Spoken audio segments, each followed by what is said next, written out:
y'all, what is up? My name is Britt and I am a 6th year elementary school teacher, but this will be my first year teaching 3rd grade.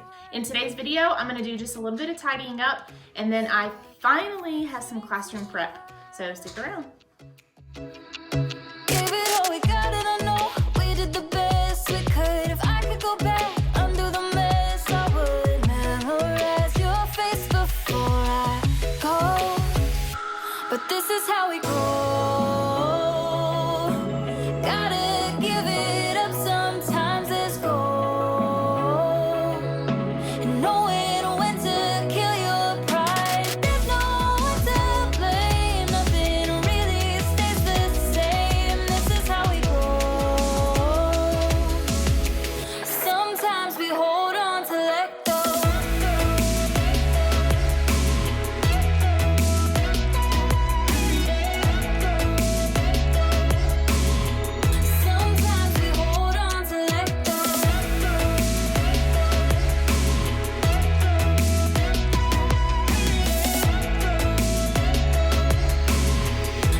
Before we head to Staples, I am just gathering all the stuff I'm going to print out.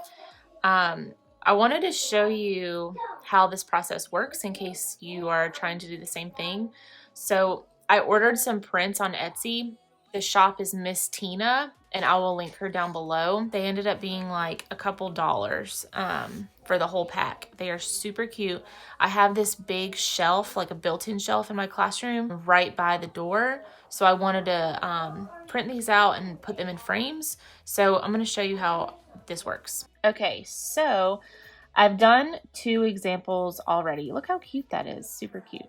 So here is how it works. So I'm going to add a shape, and I want it to be big enough to fit in a 5x7. So I come up here to arrange, and I'm gonna adjust the size to a 5x7.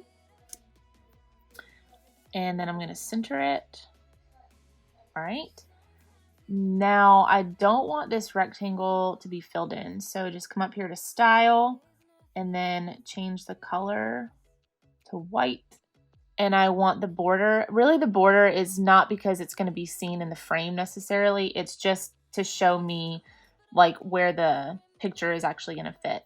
So then in my files, these are the prints that came with it. I've already done this one, Hip Hip Yay, and then Rocking It. So I'm gonna do this one right here, Happy Day. So I'm just gonna hold, drag it, and let it fill the box. Let me move this out of the way.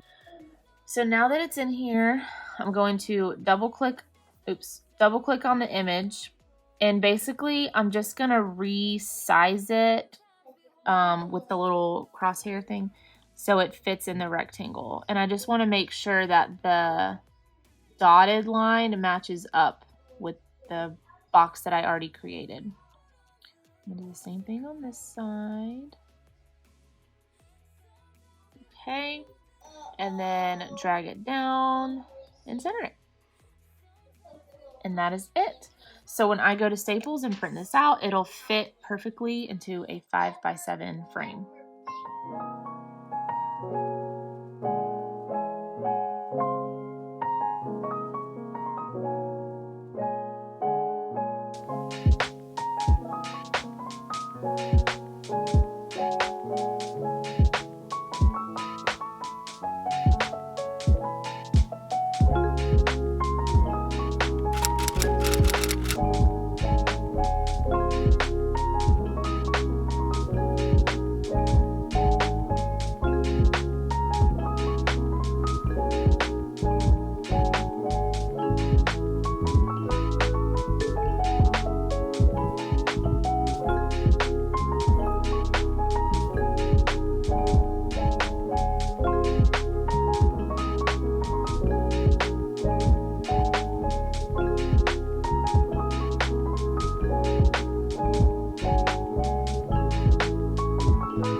All right, this is my personal laminator that I use at home and in my classroom. I got it on Amazon many years ago. It's the Amazon Basics brand. I don't even think they make it anymore, but it was super cheap and it works really good. I use the Scotch laminating sheets with it, and I cannot tell a difference between this one and any other laminator. But yeah, I'm gonna go ahead and get all this stuff laminated that I printed, and then I'll show you what it looks like.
All the cutting is done, the laminating is done, so I'm gonna show you what we got. So these two things go with my class job chart, and I think this spells out, yeah, so the letters spell out class jobs, and they'll kind of do like a swag banner, and then these are the class jobs that, that I picked myself. So this was an editable file. I cannot remember who it came from, but I will figure it out and I will link her shop in the description box down below. But these ones I thought for 3rd grade would be perfect. I still need to cut these. I don't know why I didn't cut these down the middle. Why didn't I do that? Oh, that's right, because I wasn't going to cut them down the middle. I'm going to adhere this one to the top, and then this one, hang on, let me move this stuff so I can show you what it'll really look like. This will be sort of how it looks on my board. So I'm gonna make sure that I get these like stuck together so it is one long continuous chart, and then I'll put my little LED lights on the side right here. I've seen these all over the place, and I kind of just made my own with my own little Bitmoji, and yeah, so that's gonna go on the front whiteboard. These types of writing posters I got from a Teachable Teacher. I'm on her subscription list, and it's just a free email list. She sends out awesome deals all the time, occasional freebies. I love her stuff. So anyway, you can check her out. I'll put her in the description box below. And then these are going to be my small group posters. So every group, I think I've mentioned this before, for reading and math is based on a tropical fruit. So cherry, lime, pineapple, watermelon, and orange. And I may not use all of those. It just depends on my class size. But one side is going to be for my math groups, and the other will be for reading. And once I have my class list, I'll just print out the names and stick them on here, probably with Velcro. That way I can change them out very easily. And then the last thing, I didn't laminate these. These are the signs that I printed out. The frames are in my car, and I'm waiting to get into my classroom before I bother doing all that. But I absolutely love the rainbow print. And I even told myself I'm gonna stay away from rainbow because I've always done rainbow, but here I am doing rainbow. So there's that one. These are 5x7s. I've got the popsicle. These are 4x6s. They're a little bit smaller. And then 2 more popsicles. But they're super, super cute. I thought they would go with, you know, a tropical vibe. And these are gonna go on my bookshelf. I've got everyone crowding me. On my bookshelf in the front of my classroom as soon as you walk in the door. Now, the last thing I'm gonna do for today. I have this, It's like a finish, sort of a matte spray that you can put on. I use this a lot when I do my paintings. I've heard that if you spray your laminated pieces with like a matte spray, that it prevents them from being real glary in your classroom. So I'm gonna try one with this and we'll see how it turns out. I think it worked. So the C is the one that I sprayed and the S I did not. And yeah, I think that's gonna make a huge difference. I am so glad that I learned that tip. Yay! I am just gonna end this video here. So I'm gonna load up my car and cross my fingers that I can bring everything to school tomorrow and drop it off. Be on the lookout for a setup day 1 video coming very, very soon. Remember, if you haven't subscribed, go ahead and do that now, and make sure you give this video a like if it was something that interested you. Y'all take care, and I'll see you soon.